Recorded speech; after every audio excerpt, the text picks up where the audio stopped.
Recall that we were discussing about heatsink when discussing the thermal aspects of the diode. The P loss or the loss of the diode has to be removed from the junction, and one way is to see that we choose a diode which has a sufficiently low or thermal junction to ambient.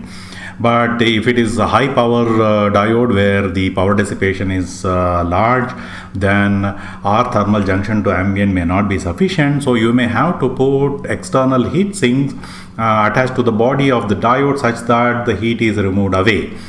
So there are several shapes, extrusions of the heat sinks, aluminum heat sinks. You see there are several such shapes which can take out the heat efficiently, and normally per unit length, the thermal resistance is given by per unit length. So you have the mechanical dimensions, and probably what would be of interest to us is this thermal resistance in degree centigrade per watt, natural convection.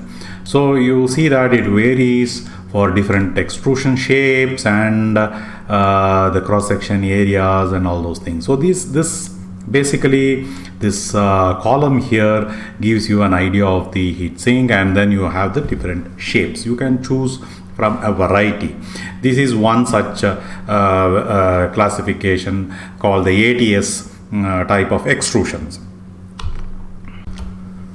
There are several different types of extrusions to fit into different types of device shapes. So if you take a package like this and surface mount package, you can fix this heat sink onto this and make it come in contact with the enclosure. You will see that this can be also mounted onto the PCB. So this is the D series type of heat sinks, typically for the TO252, 63 and 68 type of devices. And you have the heat dissipation curves here. The heat dissipated in watts, the case temperature, so more the heat dissipated, of course you see that there is a rise in the case temperature which is expected. So depending upon what case temperature you want, you can choose an appropriate heat sink, and also a heat sink that fits in properly for your device. You also can do either natural cooling or forced cooling. You can put a fan, and then so the thermal resistance based on these forced cooling or natural cooling will normally be given in the data sheet. So you have the mechanical specs, mounting, you have different types of extrusions which you can choose from. Here is an example of LED heat sinks, which are mounted or done specifically for LED type of devices, and you see the circular kind of a section which with different dimensions. So you have 6-inch length, 8-inch, 10, 12, depending upon what thermal resistance that you need. So these are power versus temperature rise nomographs, and this particular data sheet has not given an idea on the thermal resistance, but probably you may need to look at the detailed data sheet of this. I just showed this so that you get a picture of different various shapes of the heat sinks that are available in the market.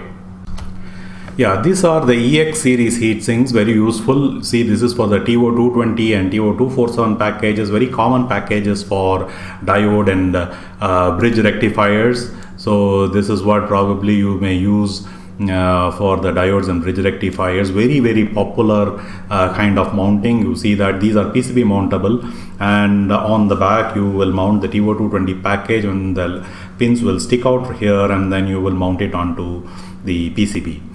You see the thermal resistance, degree centigrade per watt, 14, 16, like that, depending upon the size and the weight, the surface area. So these will this is what you probably will be interested in for choosing your R theta CA, case to ambient. So you will compute the case to ambient, and after computing the case to ambient, you will look at which particular extrusion, which particular type of heat sink shape you want, and what is the thermal resistance, and you will take one lower than what you have calculated. So that is the way you go about calculating the heat sink. So here again you have dimensions, specifications, how to mount, all those things are given in the data sheet. I will let you to explore. There are various thousands and thousands of extrusions and different types are available. You go to the net and type in heatsink data sheet and try to explore it by yourself.